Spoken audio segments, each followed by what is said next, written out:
Bom dia, pessoal. Bom dia, professor. Tudo bem? Bom dia, professor. Então, vamos iniciar nossa aula hoje. Nós vamos falar sobre esôfago e estômago, tá bom? Vamos lá.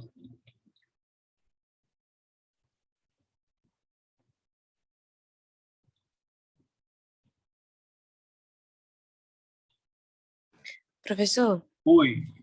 antes de começar a aula, Hum, eu acho que alguém já comentou, né, que algumas aulas não estão abrindo no app. O senhor consegue mandar para a gente por e-mail ou algo assim? quais são as aulas? Exatamente. Parece que são aulas do Carlos Henrique, né? Então, eu não lembro exatamente, mas eu acho que a de neoplasia não tá. De neoplasia foi dele. A de cardíaca, eu acho, é a vascular. Uma das duas não tá também, abrindo. Tá. E eu não sei se tem outra. Eu tenho que fazer um favor. Você tem o meu telefone? O meu zap? Não. Você quer anotar, por favor? Pode ser.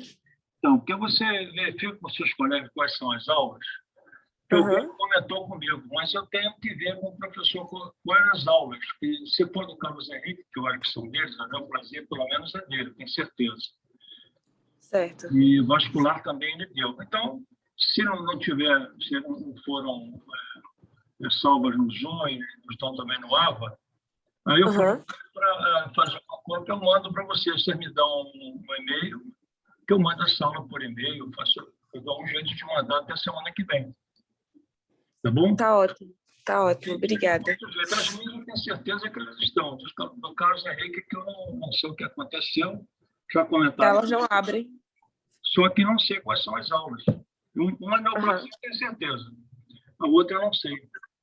Certo. Aí eu vou dar uma olhada depois e te falo. Oi? Ou então faz o seguinte, você faz um contato com a coordenação do curso, hoje ainda, lá com a secretaria, e pede para eles me passarem. Tá bom? Eu acho que fica mais fácil. Você pode mandar, que eu já aviso lá o pessoal da secretaria, se você receber, eles me mandam, que eu falo com o Carlos Henrique. Tá bom? Tá bem. Tá bom, obrigada. Vou te mandar para vocês. Ok? Certo, obrigada. Então, vamos lá. Muito bem, pessoal. Vamos começar, então, a falar sobre esôfago, inicialmente. Mas antes, eu gostaria de mostrar para vocês uma imagem de um esôfago e um estômago normal. E aqui, então, é o esôfago. Vocês veem que ele tem uma coloração clara, esbranquiçada. Isso se dá pela presença de epitélio escamoso, que é o epitélio que reveste o esôfago. Quando você entra aqui, já depois da transição, quando se inicia o estômago, aqui nessa região, que é a região do cárdio, então já se transforma no epitélio de uma coloração mais acastanhada, rosada, pela presença de muco. Por quê? Essa região toda é recoberta por glândulas, né? São as glândulas gástricas, são as glândulas foveolares e as outras glândulas que compõem o estômago. Então, a mudança já está aí. Então, a gente vê aqui essa imagem, a imagem em que se deve fazer, até eu chamo a atenção, porque, às vezes, durante uma cirurgia, ou após a cirurgia de um estômago, existe uma tendência natural do cirurgião abrir o estômago, né, para verificar o tipo de lesão. Então, deve-se sempre, isso é bom para vocês levarem isso, toda vez que for abrir uma peça durante a cirurgia, ou após a cirurgia, o estômago principalmente, sempre abrir pela grande curvatura, nunca pela pequena curvatura. Grande curvatura por quê? A maior parte das lesões ocorrem ou na pequena curvatura ou nas paredes anterior ou posterior do estômago. Então, a grande curvatura, no caso aí, é um local adequado para se abrir o estômago. Então, aqui nós temos o corpo, né? Aqui nós temos o antro. O antro, você passa uma linha desde a incisura angular, que fica aqui, né? E delimita, então, o antro. E aqui você tem a região pré-pilórica uma região do ântro próximo ao piloro. O piloro está aqui. E a partir do piloro, então, começa o duodeno. Então, o estômago é dividido dessa maneira aqui. A região do cárdia, do corpo, fundo e corpo, antro e região pelâmica. Bom, vamos começar a estudar, então, as lesões congênitas, né, do esôfago. Então, nós temos aqui, são as atresias, que é a principal.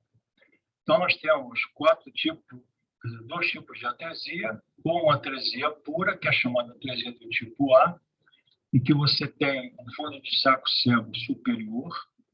Vou mostrar aqui a imagem. Esse tipo aqui, fundo de saco cego superior, e um fundo de saco cego inferior, às vezes ligado por um fino cordão de tecido conjuntivo. Então, não há comunicação entre a parte superior e a parte inferior do esôfago. O segundo tipo de atresia é a atresia com fístula esôfago traqueal, ou traqueoesofágica, que ela pode ser do tipo B, C, D e também do tipo E. A atresia com fístula, tipo B, é aquela em que a fístula ocorre acima da atresia, a fístula entre o esôfago e a traqueia. Esse tipo aqui. Então, você tem um fundo de saco cego inferior e acima, então, o esôfago se comunica com a traqueia. O tipo C, na porção proximal, em fundo de saco cego, e a fístula da porção inferior com a traqueia. Então, nós temos a porção acima, a porção superior, em fundo de saco cego, e inferior com a fístula, que é esse caso aqui. Superior com fundo de saco cego, e inferior com a fístula com a traqueia. Essa aqui é a mais comum, esse tipo C, em 85% dos casos.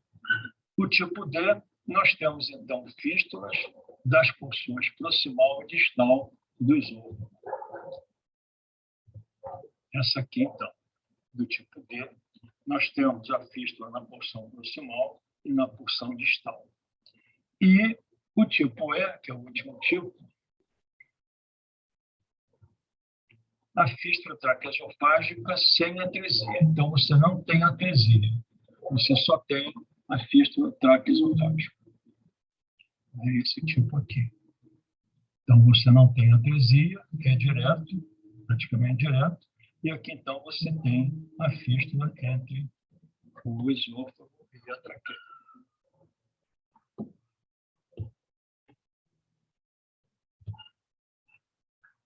Então, essas são as atresias. Nós temos também os chamados divertículos esofágicos. Nós temos três tipos de divertículos principais. O primeiro deles é o divertículo de Zenker, é o chamado divertículo faringo-esofágico, né? O divertículo lá em cima ocorre na porção mediana e posterior da hipofaringe, na parte superior do esôfago. Porção mediana e posterior da hipofaringe, de forma sacular, com o corpo do divertículo voltado para baixo. Então, é isso aqui. Então, nós temos na porção superior da faringe, iniciando o esôfago, existe o enfraquecimento da parede muscular, a mucosa esofágica ela penetra através da musculatura, então ela tem esse divertículo. É na porção posterior, né, atrás, portanto, da traqueia, e com o saco divertículo, formação sacular voltada para baixo. Então, esse é o divertículo de Zenker, eu chamo de divertículo também faringo-esofágico. O divertículo não é muito comum, é um divertículo da pouca clínica. Às vezes o paciente tem um divertículo, nem sabe que tem um divertículo. Ele vive a vida inteira com divertículo, mas, eventualmente, pode haver acúmulo de alimento no divertículo que vai provocar, então, uma reação inflamatória que é a diverticulite. O segundo divertículo é o divertículo de Rokitansky, que é o chamado divertículo epibronquial ou epibrônquico. Ocorre na porção média do esôfago Ele decorre de aderências periesofágicas, quer dizer, aderências em torno do esôfago, após processos inflamatórios no mediastino, principalmente tuberculose dos linfonodos. Então, quando o paciente pode ter aquela tuberculose primária, com a linfadenite tuberculose, próximo ao esôfago, você pode ter na fibrose, provocando aderência, então você tem o divertículo de Rokitansky. E o terceiro tipo de divertículo é o divertículo epifrênico. Ele ocorre imediatamente acima do esfíncter esofagiano inferior. Então, o divertículo superior da faringe esofágica, de Zenker, o mediano, é o epibronco, que é o de Rokitansky, e o inferior, que é o epifrênico, junto, que é o diafragma, imediatamente acima do esfíncter esofagiano inferior. As complicações dos divertículos são obstrução, inflamações e perfuração dos divertículos. Inflamações formando as diverticulites. Outro comentário que cabe é o seguinte: existem dois tipos de divertículos sob o ponto de vista anatômico. Aqui é sob o ponto de vista de localização do esôfago. Anatomicamente, então, você pode ter o chamado falso divertículo ou pseudodivertículo e o divertículo verdadeiro. Né? Então, vocês têm no pseudodivertículo ou falso divertículo, o que acontece? Você tem somente a passagem da mucosa através daquela região que está falhada, no caso da musculatura. Então, o divertículo de Zenker, ele é um falso divertículo. Por quê? Só passa praticamente a mucosa e a submucosa, e você não tem outros componentes além da mucosa e submucosa. Já o divertículo de Rokitansky, o epibronquico, é um divertículo verdadeiro. Por quê? Como está sendo tracionada a mucosa, então vai a mucosa e a musculatura junto. Então, quando você tem a mucosa e a musculatura, toda a parede, você tem um divertículo verdadeiro. Quando você vai só a mucosa, você tem um falso divertículo, que é o divertículo de pulsão também chamado. Tá bom? Então, Zenker falso, Rokitansky verdadeiro. Epifrênico falso também. Aqui uma imagem radiológica de um divertículo de Zenker. Então, vocês têm aqui a coluna vertebral, que é a traqueia, que você tem, então, um divertículo voltado para baixo. Isso aqui é uma imagem, né, com contraste de bário, contraste baritano, imagem radiológica, você tem um preenchimento do divertículo pelo bário. Então, ele forma tem essa formação sacular voltada para baixo, sempre posterior ao esôfago. Aqui é o divertículo de Rokitansky, no terço médio, que você tem, então, o divertículo sendo tracionado, formando, portanto, um divertículo verdadeiro. Geralmente após fibrose e cicatrizações na região média do esôfago. Vamos falar agora sobre hérnias de hiato. O que é uma hérnia? A definição de uma hérnia. Hérnia é a passagem de um órgão, de uma estrutura, de um órgão parenquimatoso ou do órgão não parenquimatoso, de uma víscera, através de um forame, através de um buraco. Esse forame pode ser um forame natural, anatômico, ou pode ser um forame artificial. Então, a hérnia de hiato é a passagem do estômago e de alguns outros componentes através de quê? Através do anel diafragmático. Então, passagem da porção inferior para cima. Então, é um forame natural, é um buraco natural. Quando você tem, por exemplo, enfraquecimento de uma cicatriz ou uma outra lesão traumática, você pode ter o quê? Um forame artificial, um buraco artificial. Então, a hérnia de hiato é a passagem do estômago através de quê? Do anel diafragmático. Então, nós temos 4 tipos de hérnias de hiato. A primeira delas, do tipo 1, é chamado hérnia por esôfago curto. O esôfago não se desenvolve, então você tem a atração do estômago para a cavidade torácica.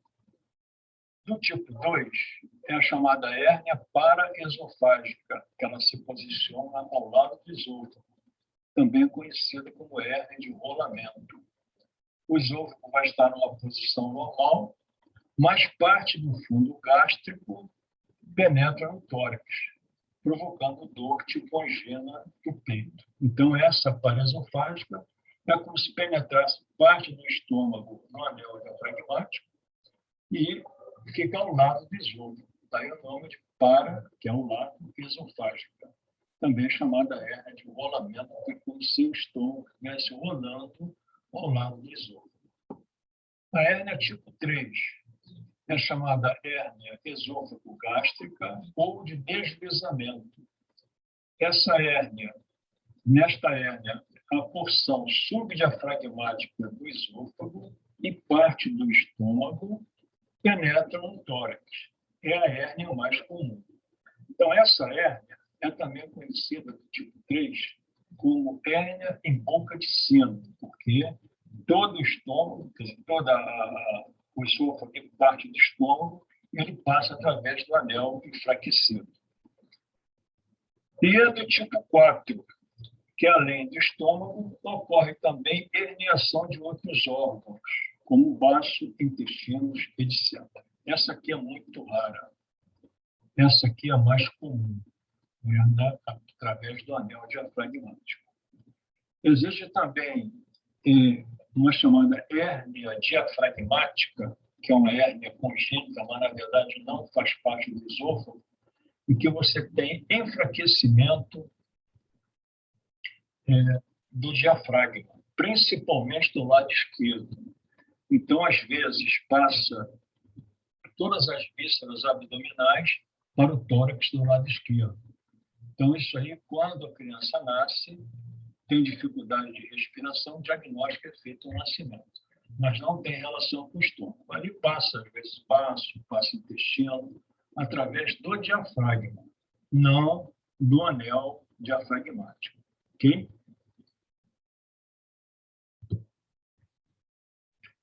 As hérnias de hiato. Etiopatogenia das hérnias de hiato. A do tipo 1 é um defeito congênito ou lesões que causam encurtamento do órgão. É aquela do esôfago curto. Tipo 2 e tipo 3, existe um enfraquecimento dos músculos em torno do hiato diafragmático após os 40 anos ou após doenças crônicas. Então, essa hérnia se dá pelo enfraquecimento dos músculos em torno do hiato, do anel. Ou então, relacionada a fatores que aumentam a pressão intraabdominal, como obesidade, tosse, vômitos, gravidez, citoescoliose, etc., capazes de empurrar o conteúdo abdominal em direção ao tórax. Então, essas hérnias também podem estar relacionadas com esses fatores aqui: obesidade, tosse, vômitos, etc. A tosse e vômito, principalmente os vômitos em paciente alcoólatras, ele pode não só lesar, passar o estômago através do anel diafragmático, como também pode provocar hemorragias do esôfago, no terço inferior do esôfago, úlceras agudas no terço inferior, provocando hemorragias. São vômitos incoercíveis, violentos, que provoca lesões no epitélio esofágico, no terço inferior, provocando, então, sangramento. Então, aqui você... Oi? Aquele do tipo 2 e do tipo 3, que se falou que causa... Deixa eu voltar aqui. Oi? Fala um pouquinho mais alto. Tá bom assim? Pode falar, por favor. Essa do tipo 2 e do tipo 3, que são causadas também por doença crônica, que você fala, qual que seria um exemplo assim, de doença crônica que causa enfraquecimento do diafragma? O anel diafragmático é uma esofagite, doenças neoplásicas que pode causar enfraquecimento desse anel. São doenças crônicas, não agudas. No caso aqui de tosse e vômito, são lesões mais agudas. Ok? Não são doenças Beleza. crônicas. A cifoescoliose, por exemplo, é uma doença crônica também. E são capazes, mas sempre relacionadas com o aumento da pressão intraabdominal. Tá bom? Então, aí está uma hérnia paraesofágica. Aqui nós temos o esôfago, aqui o anel diafragmático, e aqui, então, passa a parte do estômago, aqui está o anel, e essa hérnia vai se posicionar ao lado do esôfago. Daí, então, é chamada de hérnia paraesofágica ou de rolamento, como se o estômago estivesse rolando ao lado do esôfago. Muito bem. Vamos falar agora, então, das inflamações do esôfago, as esofagites. Então, nós temos esofagites agudas, causada por cândida, que é uma infecção frequente, mais comum em mulheres, surgindo, sobretudo, em estados de imunodeficiência, doenças crônicas debilitantes, neoplasia maligna ou uso de imunossupressores. Ela vai se manifestar clinicamente por disfagia ou dinofagia, que é a dificuldade, né, para deglutir, ou dinofagia, dor com irradiação para as costas e hemorragias. As lesões ocorrem mais nos terços médio e distal, isto é, médio e inferior. E são representadas por placas ou pseudomembranas brancacentas, ou então pequenas ulcerações circundadas por halo, por área hiperemiada, área avermelhada. Aqui, por exemplo, uma imagem de uma esofagite por cândida albicans, quase sempre. Então, mais um terço inferior, dessas lesões avermelhadas circundadas, às vezes, para lesões brancacentas, com pseudomembranas circundadas por área hiperemiada. A esofagite herpética é causada pelo vírus herpes simples e transmitida por contato direto, ocorrendo principalmente em pacientes com neoplasias malignas, especialmente linfomas e leucemias. Também doenças crônicas, por debilitação do paciente, ou doentes transplantados. Essas doenças, essas esofagites herpéticas, elas ocorrem com úlceras isoladas, dois aspectos. É o chamado aspecto em vulcão, ou então pequenas úlceras múltiplas rasas que podem se juntar, se coalescer e formar toda uma área ulcerada no esôfago. Então, essas úlceras doem muito, a esofagite herpética é muito dolorida, o paciente se queixa muito de dor quando deglute, ou até mesmo sem deglutir, e microscopicamente observam-se inclusões intranucleares e eosinófilas, que são as inclusões virais, chamadas inclusões do tipo A de Calvert, e também presença de células multinucleadas, que são conhecidas como células de Tzanck. Tzanck é T-Z-A-N-K-Y, Tzanck. Mas são células multinucleadas que levam esse nome. Então, a esofagite herpética, ela é dolorida e tem esses dois aspectos, o aspecto em vulcão ou então pequenas úlceras múltiplas rasas que podem se juntar, formando extensas áreas ulceradas no esôfago. Aqui, por exemplo, são áreas úlceras que elas se juntam, né, se coalescem, formando áreas extensas de ulceração no esôfago. Isso pode ocorrer no terço médio, superior, mas aqui, por exemplo, no terço inferior. Aqui a úlcera em vulcão. Quem observa essa úlcera pode até suspeitar de uma neoplasia, mas é uma úlcera isolada, né, única, que se chama úlcera em vulcão, com fundo hemorrágico. Microscopicamente, então, tem esse aspecto, aquelas inclusões tipo A de Calvert, que são essas aqui, olha. as inclusões eosinófilas intranucleares e a presença de células multinucleadas. Aqui tem uma inclusão, aqui tem mais duas, aqui tem 3 inclusões. Então, são inclusões eosinófilas que firmam o diagnóstico de esofagite herpética.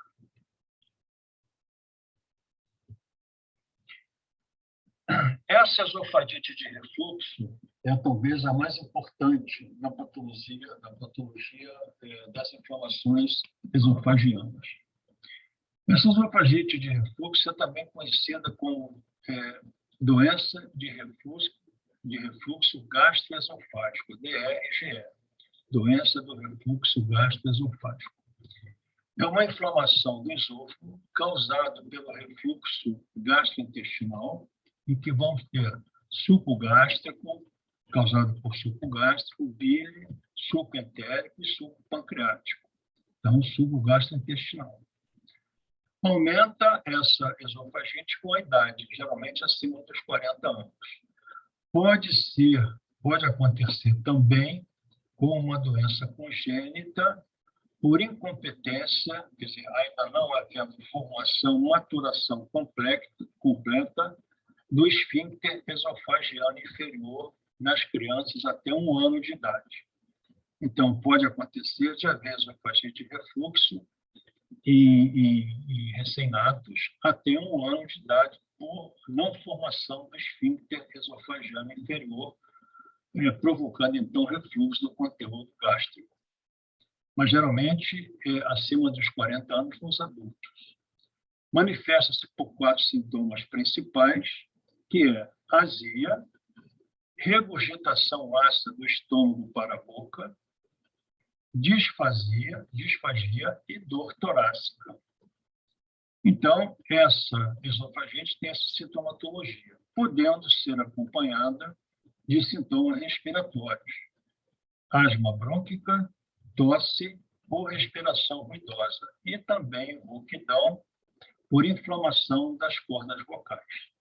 Mas a clínica principal é azia, regurgitação ácida, estômago para a boca, aquela sensação de acidez na boca, disfagia, alteração, né, quando você come, e dor torácica, dificuldade para deglutir e dor torácica.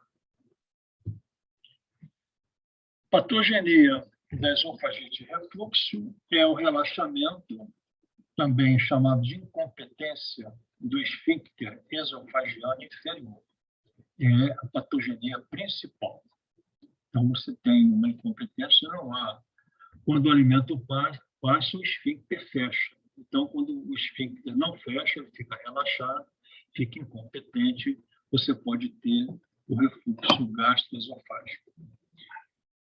Outra patogenia também envolvida é o uso de álcool e também o tabagismo. Outra patogenia, obesidade e também aumento da pressão intraabdominal. Então, esses aqui são os 4 fatores que levam ao aparecimento da esofagite de refluxo. Mas o principal deles é o relaxamento do esfíncter esofagiano inferior.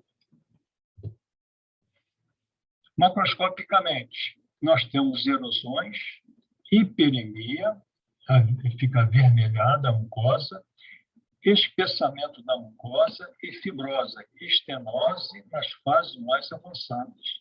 Nas fases iniciais, nós temos erosões e hiperemia, e também espessamento da mucosa nas fases mais crônicas e fibrose também. Microscopicamente, o diagnóstico é feito por hiperplasia do epitélio esofágico, do epitélio escamoso, o aumento da camada basal. Então, isso é bem típico. Existem 2 tipos de esofagite em que aparecem os eosinófilos no epitélio. Não há espessamento da camada basal. Né? O segundo é esse aqui, que há espessamento da camada basal. No primeiro, é uma doença alérgica, alergia alimentar, que é chamada esofagite eosinofílica. Não tem nada a ver com refluxo gastroesofágico. O segundo, você tem, além de filtrado de eosinófilos, também a hiperplasia do epitélio na camada basal, por cerca de 15% das pessoas. Além disso, nós também vamos ter infiltrados de neutrófilos e de linfócitos T na lâmina própria, quer dizer, no conjuntivo abaixo do epitélio. Em resumo, o diagnóstico da esofagite de refluxo, numa biópsia, ela se faz dessa maneira. Você tem que ter espessamento do epitélio da camada basal, infiltrado de eosinófilos, neutrófilos e linfócitos T. Se você tiver só eosinófilos, sem espessamento da camada basal, não é esofagite de refluxo. É uma esofagite eosinofílica de fundo alérgico. Então, aqui está uma imagem em que nós temos aqui o esfíncter fechado, o conteúdo alimentar não reflui, não volta para o esôfago, e aqui o relaxamento do esfíncter, que ele fica aberto, existe, então, refluxo do conteúdo gástrico para o esôfago. Isso aqui vai levar a uma inflamação, né, com o aparecimento de todo aquele cortejo que nós falamos ali. Espessamento da camada basal, infiltrado de eosinófilos, neutrófilos e linfócito T. Há uma imagem microscópica da esofagite de refluxo, que você tem um aumento da camada basal e o infiltrado extenso de eosinófilos dentro aqui do epitélio escamoso. Com isso aqui, então, você fecha o diagnóstico. Mas também você tem que ter neutrófilos e linfócito T na lâmina própria.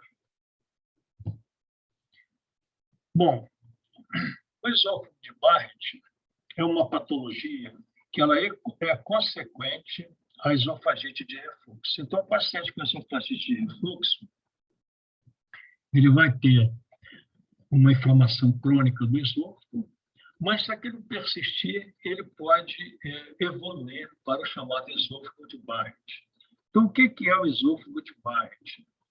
É a presença de mucosa gástrica ou de glândulas mucosecretoras no terço inferior do esôfago, formando ilhotas ou linguetas longitudinais ou transversais, de cor salmão.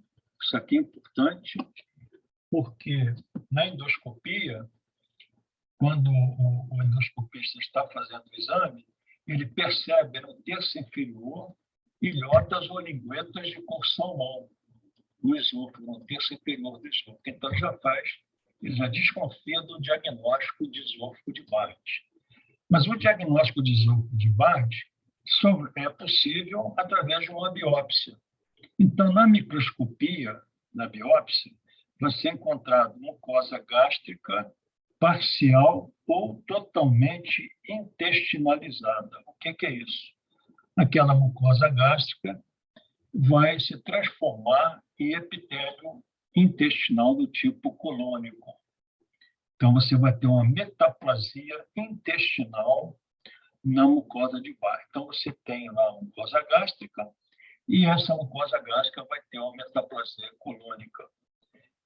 Aqui a definição é consequente, portanto, a esofagite de refluxo. Você tem a lesão do esôfago e a substituição do epitélio escamoso por epitélio gástrico parcial ou totalmente intestinalizado. É considerada, o esôfago de Barrett, lesão pré-neoplásica, devendo ser identificado se ocorre ou não displasia. Se houver displasia, você tem que definir se a displasia é de baixo grau ou de alto grau. O que é uma displasia de baixo grau e uma displasia de alto grau no esôfago de Barrett? Na displasia de baixo grau, você tem um epitélio transformado, metaplásico, em que você tem os núcleos em posição basal da célula e na porção superior do citoplasma da célula você tem os vacúolos de muco. Então, isso é displasia de baixo grau. Displasia de alto grau. Não há essa formação do núcleo na base e o muco no ápice da célula. Existe uma alteração. Então, você pode ter núcleos superiores existe uma hipercromasia, uma irregularidade nuclear. Então, baixo grau, você acompanha o paciente. Alto grau é uma lesão pré-neoplásica, pré-cancerosa. Então, sempre que se examina uma mucosa de Barrett ou esôfago de Barrett, você tem que dizer se aquela metaplasia intestinal é de baixo grau ou de alto grau. Aqui, então, está a imagem endoscópica de esôfago de Barrett. Então, são linguetas de cor salmão, né? Ou até mesmo áreas arredondadas de cor salmão milhotas no terço inferior do esôfago. Então, ele vai ali, faz uma biópsia num desses locais. Aqui o epitélio esofágico recoberto por epitélio escamoso e aqui por epitélio glandular, que substituiu o epitélio escamoso. A microscopia de uma mucosa de Barrett, o esôfago de Barrett, você tem aqui o epitélio escamoso do esôfago normal. Aqui, então, a substituição daquele epitélio por um epitélio glandular gástrico com metaplasia intestinal. Então, aqui, por exemplo, é uma metaplasia de baixo grau, quer dizer, é uma displasia de baixo grau. Por quê? Os núcleos então, estão em posição basal nas células, lá embaixo. E acima, no citoplasma acima delas, você tem vacúolos de mucina. Então, o muco está aqui em cima, em todas as glândulas. Então, aqui ainda é uma displasia de baixo grau. Nesse caso, o médico acompanha e vai repetindo as biópsias, ok? Até se há uma não transformação. Tem pacientes que nem evoluem, né? Ele corrige, às vezes, o esfíncter, ele pode regredir e não evoluir. Mas essa, então, é a mucosa de Barrett, em que existe uma transformação do epitélio escamoso, uma substituição, melhor dizendo, por epitélio gástrico com metaplasia intestinal colônica. Bom, aquela mucosa de Barrett ficou lá. Agora nós vamos falar em neoplasia maligna do esôfago. A principal delas, ou uma das principais, é o chamado carcinoma das células escamosas, ou carcinoma epidermoide espinocelular, que é a mais comum. Ocorre com maior frequência nos terços médio e distal, mas principalmente no terço médio. Predomina no sexo masculino após 55 anos de idade. Ela pode ter uma neoplasia inicial, também chamada precoce, em que nós temos uma elevação circunscrita da mucosa, elevação essa irregular, áspera, às vezes com uma ulceração na porção central. Então, é como se tivesse uma elevação daquela mucosa esofágica com epitélio escamoso. Isso é a lesão inicial, é o carcinoma inicial. O carcinoma avançado, ele já se torna ulcerado, anular ou anelar, envolvendo toda a circunferência do tubo, estenosando, quer dizer, fibrosante, ou então, muitas vezes, ele é vegetante. Mas o fato é que você não tem, às vezes, uma lesão isolada. Quase sempre ela tem associação de ulcerado com vegetante, ou ulcerado estenosante, mas o mais comum é ulcerado e vegetante. Você tem, então, úlceras e tem uma área de elevação em torno da úlcera, ulcerado e vegetante. E, mais comumente, no terço médio do esôfago. Ok? Também pode haver um terço distal, mas a maior parte das vezes é terço médio. Esse tumor, ele vai dar metástase, se ocorrer no terço médio, para os linfonodos traqueobrônquicos. Se for no terço inferior, ele vai dar metástase para as cadeias gástrica e celíaca. Então, o cirurgião, quando vai fazer uma esofagectomia por um tumor avançado, um tumor ulcerado ou vegetante, ele vai ter que identificar e retirar, se for um terço médio, os linfonodos traqueobrônquicos para ver se tem metástase. Se for no terço inferior, ele vai explorar as cadeias gástricas e celíacas para ver se tem metástase. Então, isso aí é uma rotina cirúrgica, quando ele vai operar um tumor avançado de esôfago do tipo carcinoma de células escamosas, ou mesmo outro tipo, que é o adenocarcinoma. O adenocarcinoma é o segundo tipo de tumor mais comum. Ele vai se originar no epitélio de Barrett, portanto, vai ocorrer sempre no terço inferior do esôfago, com aspecto morfológico multicêntrico, formando nódulos múltiplos. Assemelha-se ao adenocarcinoma gástrico. Claro, ele vem do epitélio de Barrett, como o epitélio de Barrett é uma mucosa gástrica no esôfago, então ele se assemelha ao adenocarcinoma gástrico, com glândulas mostrando o aspecto intestinal quando existe a metaplasia intestinal. Então, vamos repetir isso aqui. Enquanto o carcinoma de células escamosas ocorre no terço médio inferior, principalmente no terço médio, o adenocarcinoma ele ocorre no terço inferior do esôfago. Ok? Origina-se da mucosa de Barrett. Se ele se origina da mucosa de Barrett, ele vai ter um padrão gástrico e também intestinal, porque existe uma metaplasia intestinal na mucosa de Barrett. As metástases são para as cadeias linfonodárias do tronco celíaco e gástricas. Claro, se ele está no terço inferior, você vai ter que explorar o tronco celíaco e os linfonodos gástricos, perigástricos. O prognóstico desse tumor é ruim. Por quê? Porque ele não responde bem, né, à quimioterapia.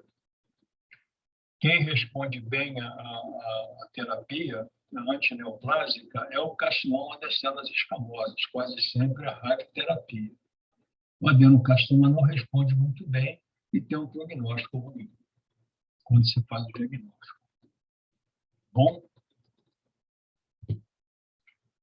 aqui, uma lesão ulcerada do esôfago, um carcinoma das células escamosas ocorrendo no terço médio do esôfago. Então, pode ser uma lesão desse tipo, ulcerada, ou pode ser uma ulcerada e vegetante, ou pode ter associação infiltrante, vegetante, enfim. Mas o padrão morfológico macroscópico que predomina é que você faz o diagnóstico. Microscopicamente, o carcinoma das células escamosas, ele é semelhante a todos os carcinomas de células escamosas, do pulmão, do colo uterino, da pele, e a presença dessas células produzindo queratina e formando a chamada pérola córnea. Então, esses tumores eles vão infiltrar a musculatura do esôfago, se disseminar, podendo dar metástase para os linfonodos. Aqui é o adenocarcinoma do esôfago. Vocês veem aqui o epitélio escamoso, acima lá do esôfago, e aqui embaixo, então, as glândulas neoplásicas. Então, glândulas neoplásicas se originaram lá da mucosa de Barrett. Então, é bem diferente. Aqui formam-se glândulas ácidas e lá no escamoso não. Ok, pessoal. Alguma dúvida em relação ao esôfago aí, para a gente entrar no estômago? Ficou claro? Hein? Claro, sim. Então, tá bom. Então, vamos continuar aqui com a nossa aula, falando agora em estômago.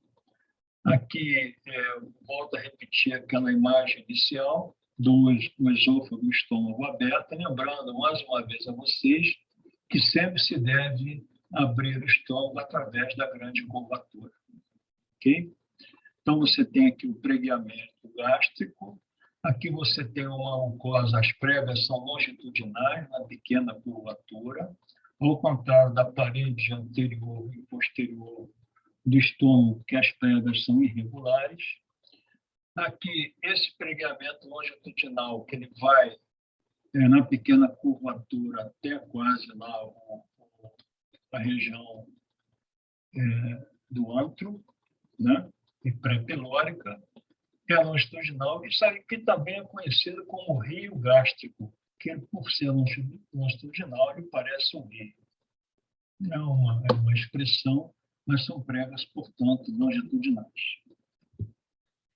Aqui a região do piloro, aqui a região pré-pilórica, que é o antro, a região pré-pilórica, e aqui o piloro.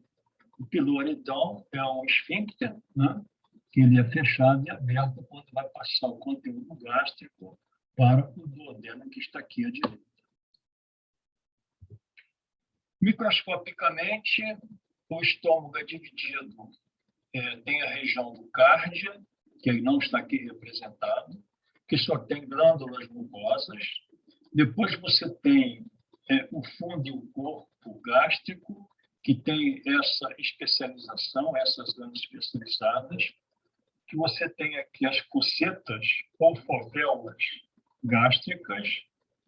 Essas fovéolas, elas são revestidas, né, por células também que secretam muco, e depois você tem as glândulas mais especializadas, mas com porção mais profunda, que são chamadas glândulas gástricas ou glândulas oxínticas. Essas glândulas oxínticas ou gástricas, elas têm dois tipos de glândula principal, ou a chamada ou a célula principal, ou a célula parietal. A célula principal é responsável pela secreção clorídrico-péptica, secreção de ácido clorídrico e pepsina, célula principal. E a célula parietal é responsável pela secreção de fator intrínseco. Então, nós temos o fator intrínseco, a célula parietal, ela tem uma atividade endócrina, secretando o fator intrínseco. E a célula principal, secretando ácido clorídrico e pepsina, tem uma atividade exócrina, lançada, então, dentro da luz gástrica. Então, nós temos dois tipos de células especializadas aqui nas glândulas oxínticas ou glândulas gástricas, no corpo e fundo. Na profundidade dessas glândulas oxínticas, nós também podemos encontrar, e encontramos, só que a gente não vê numa coloração de rotina, as chamadas células argenta-afins. As células argenta-afins ficam lá na profundidade dessas glândulas oxínticas. E abaixo das glândulas, então, nós temos a musculares mucose. A musculares mucose, ela separa a mucosa, que são as glândulas, e a lâmina própria, que sustenta as glândulas, da submucosa, que é o tecido conjuntivo frouxo. Então, essa aqui é o padrão microscópico histológico da mucosa gástrica das regiões do corpo e fundo. Na região do ântrio, não há presença daquelas glândulas oxínticas. Vocês têm aqui as focetas ou fovéolas lá na superfície, né, com secreção de muco. E aqui você tem as chamadas glândulas gástricas ou glândulas antrais. Essas glândulas gástricas são constituídas exclusivamente por células mucosas que secretam muco. Esse muco dessa região é um muco básico que vai revestir a mucosa. Portanto, é um muco rico em bicarbonato. Então, você tem um muco básico que reveste a mucosa do ântrio e na região pilórica. Volto a repetir, o ântrio não secreta ácido clorídrico, nem pepsina, nem fator intrínseco. Aqui também, na profundidade, nós vamos ter as células argenta-afins, que vai secretar histamina e serotonina, e podemos ter também outro tipo de célula, e temos também, que são as células G. Células G que secretam gastrina. Então, no ântrio, além daquelas células argenta-afins lá na profundidade, nós temos também as células G que secretam gastrina. São células com atividade endócrina, tanto a célula G quanto a célula argenta-afim. Ok? Então, vamos lá. Vamos começar falando, então, da patologia, comentando sobre gastrites. Nós temos uma diferença entre uma gastrite aguda e gastrite crônica. Uma não evolui para a outra. A gastrite aguda, geralmente, ela se dá numa fase aguda, um tempo curto, né? Em que você pode ter a própria gastrite aguda, que pode evoluir para úlcera péptica aguda, ou úlceras agudas. Essas úlceras agudas, chamadas úlceras pépticas agudas, que são rasas, elas podem ter várias etiologias. Uma é a chamada úlceras de estresse. Esses três são doenças que levam à atividade excessiva, né, da mucosa, e geralmente você tem uma isquemia da mucosa. Pode acontecer em choque, qualquer tipo de choque, sepsis, levando choque séptico, ou traumatismo grave. Então, no caso de traumatismo grave, você tem a chamada úlcera de Stein, choque ou sepsis. Essa úlcera também, essas úlceras agudas, elas podem ser chamadas de úlcera de Curling, em caso de pacientes com queimaduras graves, grandes queimadas de terceiro, quarto grau, ou queimaduras extensas. Pode desenvolver as chamadas úlceras de Curling. E temos também as úlceras de Cushing, chamadas quando existem lesões intracranianas, traumas intracranianos, tumores intracranianos ou hemorragias intracranianas. Pode levar ao aparecimento dessas úlceras aqui. Todas elas são úlceras agudas, úlceras pépticas agudas. Ou então podemos ter as chamadas úlceras causadas por anti-inflamatórios, uso de anti-inflamatórios não esteroides, AINES. Então, uso, às vezes, excessivo. Tem pessoas que usam excessivamente anti-inflamatórios não esteroides, ou não esteroidais, pode levar ao aparecimento dessas úlceras agudas no estômago.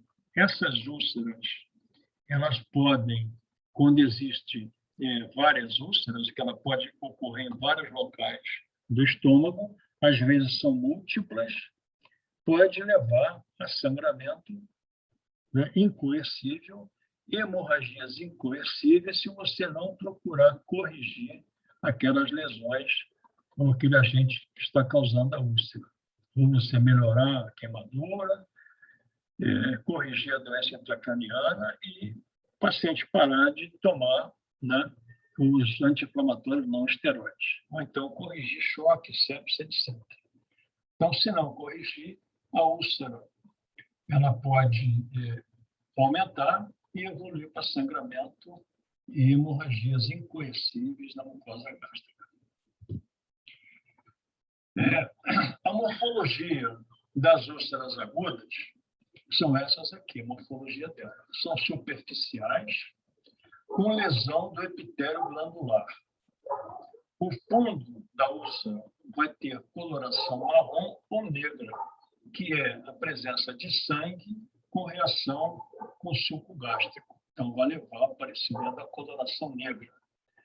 Pode ser múltiplas, a maior parte das vezes são múltiplas, ou pode ser únicas, isoladas, mas na maior parte elas são múltiplas. Ausência de cicatrização e espessamento dos vasos. Então, essa úlcera, quando ela se cura, não leva à cicatrização da mucosa. E também os vasos não espessam. Ela repitiliza, voltando à mucosa normal. Então, ela cura com repitilização completa. Então, essas são as úlceras, a morfologia das úlceras agudas. Então, aqui nós temos uma gastrite aguda, com uma hiperemia extensa desse estômago, edema e hiperemia, que pode evoluir para as úlceras agudas, e que são as úlceras agudas. Elas são múltiplas, tem várias úlceras, são rasas, e o fundo dela quase sempre tem essa coloração enegrecida, que é a reação do sangramento com suco gástrico. Volto a repetir que essas úlceras agudas não têm local de predileção para aparecer no estômago. Pode aparecer no corpo, no antro, no fundo, enfim, qualquer local. Às vezes elas são solitárias, como essa aqui, né? Mas são sempre superficiais. Microscopicamente, o que vai acontecer? Como o problema é lesão na mucosa, vai haver uma necrose, uma reação inflamatória aguda com necrose da mucosa. Então, aquilo ali existe a reação inflamatória, a necrose da mucosa. Quando ela se cura, vai haver revitalização dessa mucosa completamente. Aqui um aspecto de uma úlcera aguda, já com hemorragia, em que você tem aqui grande quantidade de neutrófilos, portanto, levando uma necrose dessas glândulas aqui. Então, a necrose da glândula, infiltrado inflamatório e hemorragia numa posição superficial da mucosa gástrica. As gastrites crônicas, elas são diferentes, né, da gastrite aguda. A gastrite aguda não evolui para a gastrite crônica. A tendência é curar com revitalização completa. As gastrites crônicas, elas têm etiologias bem específicas. A principal delas, que a gente vê toda hora na clínica, é a gastrite causada por essa bactéria, chamada Helicobacter pylori. Essa bactéria, antigamente, era considerada como uma bactéria comensal, era chamada de Campylobacter pylori, mas depois se reclassificou essa bactéria para Helicobacter pylori. Esse hélico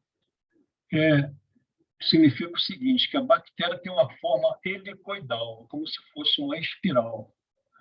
Bactéria de bactéria, então, a bactéria helicoidal. Como está na região pilórica, ou antropilórica, que é a mais comum, chama-se, então, de Helicobacter pylori.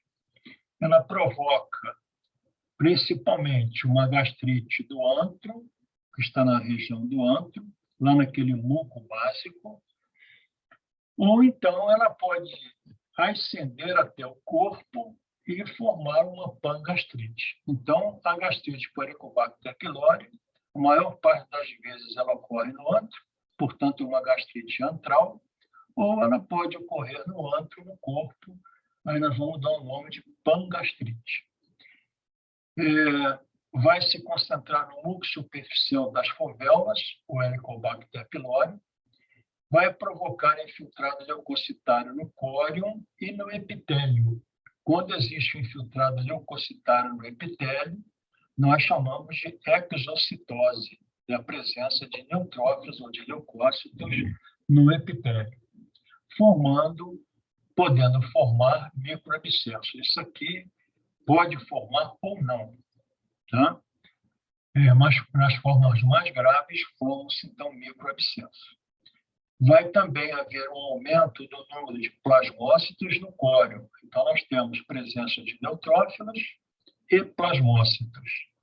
Pode haver também presença de agregados linfóides com centros germinativos lá no córion. Então, habitualmente no estômago, você não tem agregado linfóide formando centro germinativo. Mas o Helicobacter pylori induz a formação desses agregados com centros germinativos. E, finalmente, o Helicobacter pylori pode induzir também a metaplasia intestinal da mucosa do antro ou do corpo. Então, é comum, às vezes, você ter uma gastrite e ter o Helicobacter pylori associado com metaplasia intestinal. Aqui a bactéria. Essa é uma coloração especial pelo método de Gimson. Ela se cora bem, então ela fica dentro da glândula, naquele muco, dentro da glândula. Ela vai lesar a célula, vai provocar, então, a exocitose neutrofílica aqui para dentro do epitélio da glândula gástrica. E aqui em torno, aumento do número de plasmócitos também, e de linfócitos, levando até a presença de folículos linfóides com centros germinativos. O segundo tipo de gastrite crônica é a chamada gastrite autoimune. Essa gastrite autoimune, ela, diferentemente da causada pelo Helicobacter pylori, ela vai ocorrer no corpo gástrico. de corpo e fundo. Essa gastrite autoimune é devido à formação de anticorpos contra as células parietais e contra o fator intrínseco. Então, o paciente vai ter uma anemia chamada anemia megaloblástica, que vai ter a deficiência de vitamina B12 por ausência de fator intrínseco, levando a chamada anemia megaloblástica. Vai ter também redução dos níveis sérios de pepsinogênio 1, vai ter hiperplasia das células endócrinas antrais, aquelas células G, vai haver hiperplasia das células, deficiência de vitamina B12 por não absorção, devido à deficiência do fator intrínseco, podendo haver acloridria. Se for também envolvida a célula principal, também ela pode sofrer e levar a cloridria. Pode acontecer atrofia difusa da mucosa, a mucosa vai ficando bem delgada, levando a atrofia. Vai haver infiltrado linfoplasmocitário e macrófagos. E, finalmente, também pode haver metaplasia intestinal, a exemplo também lá da Helicobacter pylori.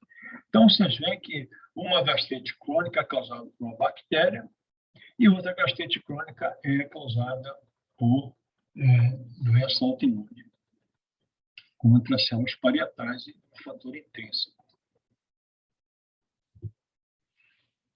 Outra doença crônica, uma outra gastrite crônica, mas aí já formando uma úlcera maior, é a chamada úlcera péptica. Não sei se vocês se lembram, quando eu falei de inflamações, de tipos de inflamações, você pode ter inflamação serosa, fibrinosa, purulenta, hemorrágica e também inflamação ulcerosa. A mais frequente, a mais estudada é a úlcera péptica. Então, a úlcera péptica, ao contrário daquelas úlceras agudas, ela quase sempre ela é solitária. Ela é uma úlcera só, uma lesão só. Ela pode se localizar, ou se localiza a maior parte das vezes no estômago, no antro, podendo localizar-se também na primeira porção do duodeno, podendo se localizar no terço inferior do esôfago, consequente a uma doença de refluxo gastroesofágico, ou por uma mucosa gástrica ectópica secretando ácido clorídrico e pepsina. Ou pode também acontecer no divertículo de Meckel. O divertículo de Meckel vocês vão estudar com a professora Marina quando ela falar sobre intestino. É um divertículo que ocorre no intestino. Eu não vou entrar em detalhes aqui no divertículo de Meckel. Só aqui no estômago ela vai ocorrer na maior parte das vezes no antro gástrico ou na região pilórica. No duodeno é na primeira porção. Existem aqui duas situações de etiologias para a úlcera péptica gástrica. Se ela ocorrer na região pré-pilórica ou na região pilórica, que tem mucosa gástrica ainda, ela vai ter a mesma etiologia da que ocorre na pequena, na primeira porção do duodeno. Isto é, estresse, tá? Secreção excessiva, causando estresse. Quando ela ocorre mais alta, perto da incisura angular ou no antro gástrico, ela está muito relacionada com o aparecimento ou com a inflamação crônica pelo Helicobacter pylori. Então, etiologias diferentes. Quando ela ocorre na primeira porção do duodeno, na região pilórica, quase sempre devido a estresse. Segunda, se ocorrer em posição mais alta, né, na incisura angular ou no antro, ela é devida quase sempre ao Helicobacter pylori. A morfologia da úlcera péptica é essa. Elas são geralmente solitárias, em 80% dos casos. Elas são consideradas superficiais, quer dizer, úlceras superficiais, é chamado nicho ulceroso, quando são menores de 3 milímetros, pequeníssimas úlceras, ou são chamadas profundas quando são maiores de 6 milímetros. Então, tem dois padrões. Tem um nicho ulceroso que é pequena, são superficiais. E tem as profundas, que são as mais escavadas. Elas vão escavando a mucosa, maiores que 6 milímetros. Elas têm uma morfologia de lesão de saco-abocado, como se estivesse arrancando a mucosa. Elas podem ser redondas ou ovais. As bordas da úlcera são nítidas. O fundo dela tem um aspecto branco nacarado, liso e limpo. Esse branco nacarado do fundo da úlcera, ele é dado por essa necrose fibrinoide. Então, a necrose fibrinoide dá esse aspecto branco nacarado no fundo da úlcera. Então, as camadas de uma úlcera péptica são essas aqui. Necrose fibrinoide, tecido de granulação abaixo da necrose fibrinoide e fibrose na porção mais profunda. A mucosa próxima à úlcera, isto é, da borda da úlcera, em torno da úlcera, pode estar atrófica. Então, você pode ter uma atrofia da mucosa em torno da úlcera péptica. Então, isso é importante a gente citar o seguinte: quando você tem necrose fibrinoide numa úlcera péptica, essa úlcera está em evolução, ela está em atividade, ela está em progressão, está progredindo. Quando você não tem necrose fibrinoide, você só tem granulação e fibrose, essa úlcera está em remissão, ela está regredindo com o tratamento. Então, isso é importante também. O patologista, quando examina uma biópsia de úlcera péptica, dizer o seguinte: presença de necrose fibrinoide ou não. Se tiver com necrose, ela está em atividade. Se não tiver, só tiver granulação e fibrose, ela já está em processo de cura ou de regressão. Características clínicas de uma úlcera péptica e suas complicações. Ela dá uma dor em queimação ou dor epigástrica 1 a 3 horas após as refeições. Então, aquele paciente que se alimenta, 1 hora, 1h30 depois, começa com dor em queimação ou dor epigástrica. Esse é um padrão da úlcera péptica. Pode provocar náuseas, vômitos, eructações, arrotamento. Pode provocar anemia ferropriva, porque ela pode sangrar. E o sangramento pode levar a anemia ferropriva. Pode provocar hemorragia e ela pode perfurar a parede gástrica. Quer dizer, a úlcera é um processo ativo quando ela está em atividade, um processo inflamatório crônico, por ação clorídrico péptica, vai destruindo a parede, a mucosa, e vai perfurando.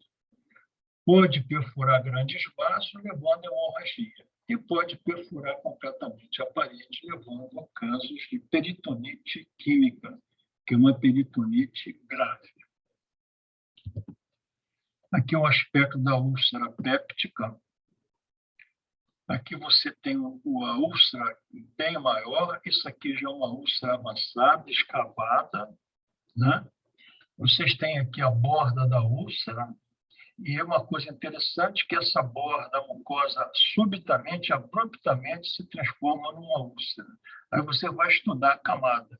Então, quando se faz uma biópsia de úlcera gástrica, tem que se fazer biópsia da mucosa da borda da úlcera e fazer também biópsia do fundo para ver se tem ou não necrose fibrinoide. Isso é importante. E aqui, então, ela vai perfurando, podendo alcançar vasos calibrosos ou até mesmo perfurar completamente a parede. Nesse caso aqui, eu quase que não posso jurar, porque eu não estou vendo Helicobacter pylori, mas eu posso supor que aqui seja uma úlcera causada pelo Helicobacter pylori. Por quê? Presença desses agregados linfóides na mucosa aqui, que isso não é normal no estômago. O Helicobacter pylori induz a proliferação de linfócitos, formando esses agregados linfóides. Aqui a borda da úlcera, a mucosa gástrica, aqui, subitamente, então, interrompe, E aqui, então, começa a surgir a úlcera, com a necrose fibrinoide, tecido de granulação e a fibrose abaixo, provocando, às vezes, até hemorragia, que tem 2 áreas hemorrágicas. Aqui o detalhe da passagem da mucosa abruptamente para a úlcera. Então, como se tivesse o stop aqui abrupto, uma lesão tipo saca-bocado. Aqui a úlcera está à direita, ela está perfurando, já está quase alcançando o vaso calibroso. Se alcançar, ela pode romper o vaso, a parede do vaso, levando a hemorragia. Então, a hemorragia, às vezes, profusas. Ou ela pode se continuar e chegar até aqui no peritônio, provocando, então, a perfuração dessa úlcera para o peritônio. Ok, pessoal? Eu vou Ok, entender a professor. úlcera aí? Deu sim. Então, tá bom. Bom, agora nós vamos falar de uma outra patologia, sair da parte mais inflamatória, e vamos falar dos chamados pólipos. O que é um pólipo? O pólipo é uma proliferação da mucosa para dentro da luz do órgão. Quando você fala pólipo, muita gente confunde pólipo com adenoma. Mas o pólipo não é só neoplásico, não é só adenoma. Ele também pode ser hiperplásico ou mesmo inflamatório. Então, ele pode proliferar aquela mucosa, aquelas glândulas, e formar uma elevação da mucosa. Os pólipos podem ser pediculados, quando formam um pedículo, ou não pediculados, quando eles só elevam a mucosa, não formando pedículo. De qualquer maneira, o pólipo ele se divide em pólipos hiperplásicos ou inflamatórios.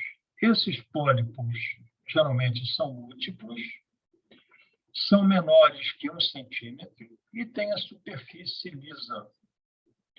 Nos pólipos maiores que 1,5 centímetro, há risco de haver displasia e transformação em lesão pré-cancerosa. Mas, de maneira geral, eles não passam de hiperplasia das glândulas e inflamação do estômago. As fovéolas, aquelas glândulas foveolares lá na fosseta, são irregulares, cisticamente dilatadas. O córeo ele é edemaciado, com inflamação aguda ou crônica, podendo haver erosão da superfície do pólipo. Então, essas aqui são as características dos pólipos hiperplásicos. O diagnóstico final só é feito com biópsia. Macroscopicamente, você supõe que seja um pólipo, ok? Tem outro tipo de pólipo, que é o chamado pólipo de glândula fúngica, ou pólipos glandulares. O nome está dizendo, são pólipos que vão ocorrer no corpo e no fundo gástrico, aquelas glândulas fúngicas ou glândulas oxínticas. Esses pólipos são muito frequentes atualmente porque as pessoas usam muito para tratar das gastrites de medicamentos que inibem a bomba de prótons. Isto é, eles inibem a bomba de prótons lá em cima e a hipersecreção de gastrina, levando, então, a excesso de secreção de quê? Clorídrico péptica. Então, havendo a secreção de gastrina, vai haver aumento da secreção clorídrico péptica e vai haver formação, então, desses pólipos. Esses pólipos, eles, de maneira geral, podem ser assintomáticos, quase sempre assintomáticos, ou também pode ocorrer náuseas, vômitos ou dor epigástrica. Vão ocorrer no corpo e no fundo, porque são de glândulas oxíticas, glândulas fúngicas, e geralmente são múltiplos. Microscopicamente, eles têm uma característica que é um pouco até semelhante àqueles pólipos hiperplásicos. Mas ele é diferente, que ele ocorre só na região do corpo e fundo. ocorre dilatação cística, pequenos cistos das glândulas oxíticas, revestidas por células parietais planas e por células principais. Então, a diferença dos outros é que aqui você tem um revestimento feito por células parietais e células principais. Portanto, células que ocorrem na região do corpo e do fundo. Esses pólipos, eles podem até regredir se houver, se parar o paciente de usar medicamento que inibem a bomba de prótons. Aqui está um exemplo de pólipos de glândulas fúngicas, vários pólipos pequenos, não são grandes, e esses pólipos, então, são constituídos por glândulas fúngicas cisticamente dilatadas. Aqui está um exemplo de glândula fúngica. Vocês veem a mucosa do corpo ou do fundo, não sei de onde que é, mas é o mesmo padrão, em que você tem, então, dilatação cística daquelas glândulas oxíticas e o revestimento por células principais e por células parietais. Esse pólipo de glândula fúngica não evolui para lesão displásica ou pré-neoplásica, como pode evoluir o pólipo hiperplásico. Bom, os pólipos também, nós falamos dos pólipos não neoplásicos, que são os pólipos hiperplásicos e os pólipos de glândulas fúngicas. Agora nós vamos falar dos pólipos neoplásicos, que são os adenomas. Então, pólipo hiperplásico são tumores que têm um crescimento polipóide, como se fosse um pólipo, constituído por glândulas, mas tumores benignos. Eles são mais comuns no ânus, são constituídos por epitélio colunar do tipo intestinal. Daí a gente conclui que houve uma metaplasia intestinal prévia para ele aparecer, para se transformar em adenoma. Todos os adenomas, está aqui, exibem displasia, a exemplo da mucosa de Barrett, que pode ser de baixo ou de alto grau. Toda vez que você tem um adenoma com padrão intestinal, colunar, né, do tipo intestinal, você vai ter displasia de baixo ou de alto grau. Você tem sempre que fazer o diagnóstico. Então, adenoma com displasia de baixo grau ou displasia de alto grau. E aí a gente já deduz que de baixo grau demora, o quase não evolui para tumor. O alto grau evolui para câncer. Pode evoluir. Aqui está um exemplo de adenoma, em que nós temos aqui as glândulas transformadas, com padrão de células benignas, neoplásicas benignas, do tipo intestinal. Vocês veem aqui a diferença das outras células aqui. Aqui, um aumento maior, que você tem uma displasia de baixo grau nessa glândula, você vê que ele está em posição basal, no núcleo, e aqui a presença de muco no citoplasma acima do núcleo. Aqui já está havendo uma transformação para alto grau. Se a gente observar, os núcleos estão em alturas diferentes e começa a aparecer várias mitoses. Quando aparecem várias mitoses e você perde aquela secreção de muco, então é displasia de alto grau. Ok? Muito bem. Então, isso aí são os adenomas ou pólipos adenomatosos, também conhecidos. Bom, agora vamos falar sobre adenocarcinoma, que é o câncer mais comum no estômago. É o câncer mais frequente. Pode originar de um pólipo ou de uma gastrite com transformação, com metaplasia intestinal. O adenocarcinoma, então, ele vai ser dividido, vai ser classificado quanto à profundidade da invasão, essa é uma classificação.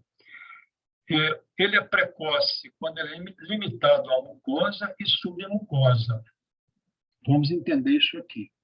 O câncer ele pode ocorrer só na mucosa, mas ele também pode ocorrer na mucosa e na submucosa, já ultrapassando a muscular da mucosa, muscular de mucosa.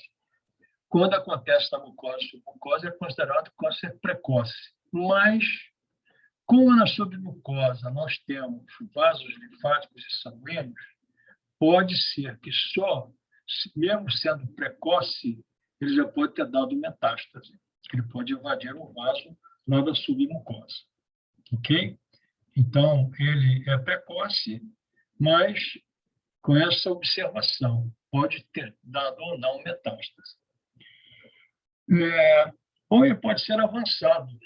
A neoplasia se estende através da submucosa e vai invadir a parede, que é muscular própria ou acerosa. Então, quando ele invade a parede, ele já é avançado. Existe uma classificação, estadiamento tumoral, para os cânceres gastrointestinais, que é o chamado estadiamento TNM. T, tumor, N, número de linfonodos, M de metástase. Então, quando ele é T, o T1, por exemplo, ele é precoce. Ele invade a mucosa ou submucosa. O T2, ele já é avançado. O T3 também já é avançado. Então, o T3 ele vai invadir a submucosa e invadir a parede. Então, quando invade a parede muscular própria serosa, já é T3. E temos o carcinoma in situ, que é o intraepitelial. Ele vai envolver somente as glândulas. Só vamos entender isso aqui. Mas, professor, o senhor falou ali que é limitada a mucosa e submucosa? Tudo bem. Mas essa limitada à mucosa, ele não limita só, não reveste só o epitélio. Ele vai invadindo toda a mucosa. No in situ, ele é intraepitelial. Ele vai ficar só nas glândulas, só no revestimento glandular. Ele não vai infiltrar. Esses aqui infiltram, precoce e o avançado. Macroscopicamente, ele tem esses padrões aí.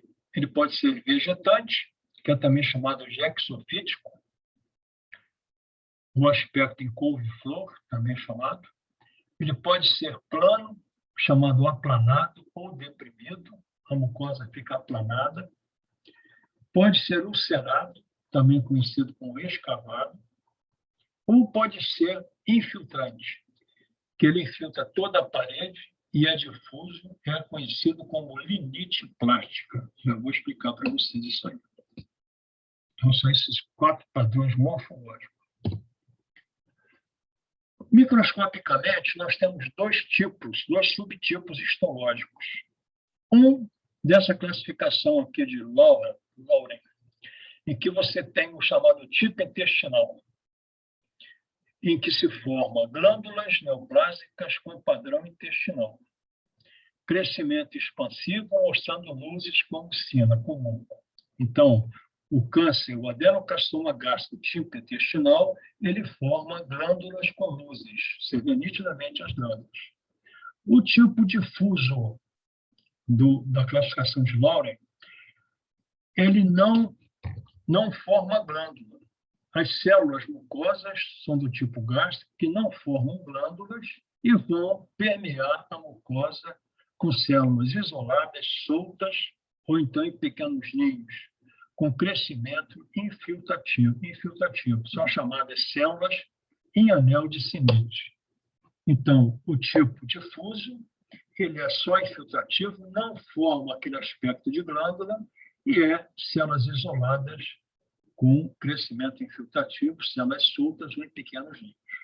São chamadas células de anel de Simidt. 2 subtipos histológicos da classificação de Lauren. Então, aqui, um carcinoma aplanado, como se fosse uma área plana no estômago, que vocês estão vendo, né? O pregueamento gástrico e aqui a ausência de pregueamento. Aqui o tipo ulcerado, pregueamento, uma grande úlcera escavada, né? Ulcerado, avançado já.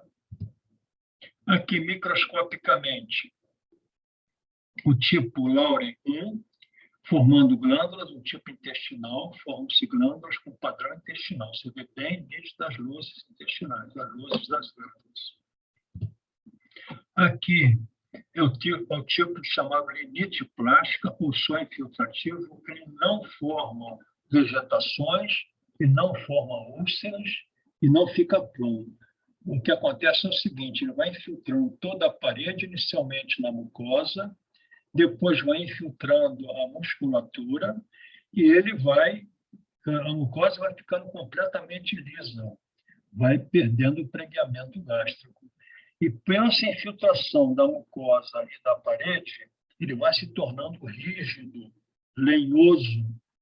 Daí o nome de limite, de lenhoso, plástica, porque ele fica endurecido, você tem dificuldade de abrir. Aqui, está se abrindo aqui esse câncer, dificuldade até para você fotografar, tem que abrir, forçar um pouco o estômago, porque ele fica duro, bem duro. É também chamado limite plástica, o carcinoma em boca de couro, ou bolsa de couro, desculpe, por tão duro que é. Então, bolsa de couro, couro duro. Microscopicamente aqui é o carcinoma infiltrativo, a limite plástica. Então, são células isoladas, com grande quantidade de muco, infiltrando, é o câncer infiltrativo. Não formam glândulas. Aqui, as células isoladas, com citoplasma contendo muito muco, e os núcleos recalcados para a periferia, empurrados para a periferia, formando como se fosse um aspecto de anel. Daí o nome de anel de Sinetti, por esse aspecto aqui. Nos periféricos, grande quantidade de muco no citoplasma.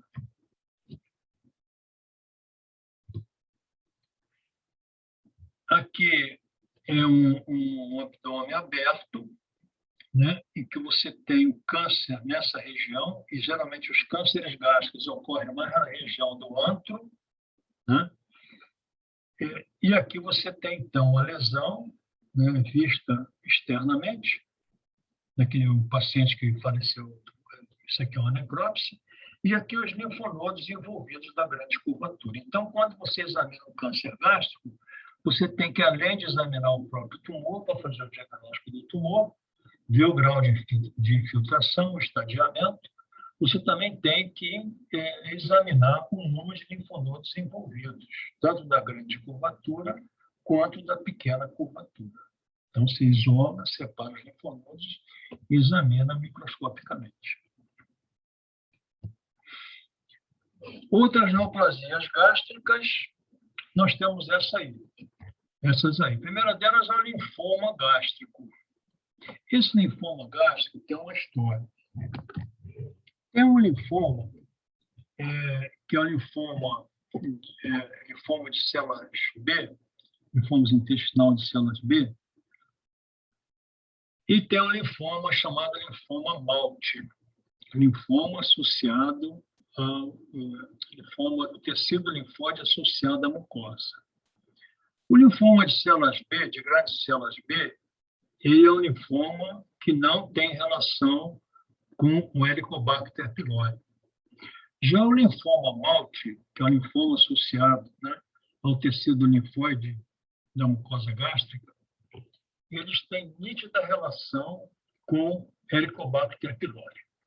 Então, o que causa o linfoma Malte gástrico, geralmente, é a bactéria Helicobacter pylori. Se vocês se lembrarem, ali, naquelas imagens anteriores, o Helicobacter ele provoca a formação de folículos linfóides, agregados linfóides. Isso aí pode evoluir para linfoma. Se você tratar, às vezes você faz um diagnóstico de linfoma Malte, e na mesma biópsia você identifica o Helicobacter pylori. Então, se tratar o Helicobacter pylori, esse linfoma ele pode regredir. Então, isso já tem casos documentados, que você tratando o Helicobacter pylori, em caso de linfoma Malte, o linfoma regride. Já o linfoma de grandes células B, não, ele evolui. Outro tipo de tumor é o chamado tumor estomal gastrointestinal, o GIST. Esse tumor é um tumor que ele ocorre na parede do estômago, dá o nome de estromal, estroma, tanto no estômago quanto no intestino, e é um tumor que tem várias evoluções. Ele pode ser um tumor benigno, por exemplo, se tratar, às vezes, até de um leiomioma ou de um schwannoma, ou pode ser um tumor maligno. com evolução maligna. Mas quando faz o diagnóstico de GIST, geralmente você trata como se fosse um tumor maligno.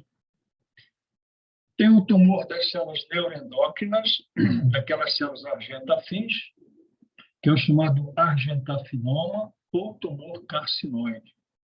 É um tumor que ocorre com certa frequência no estômago, porém, ele é mais comum no apêndice e no secão.